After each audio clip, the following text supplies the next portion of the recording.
So a quick update on the Titan project.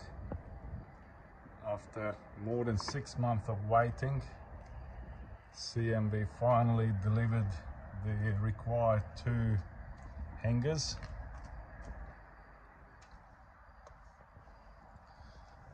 Here they are, there's one, and there's one on the other side as well, both brand new. As you can see, everything is stripped away.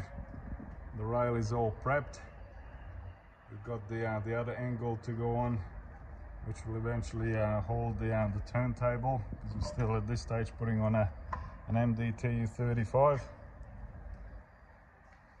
The tail has been cut off so that the toe pack can come forward as much as it needs to.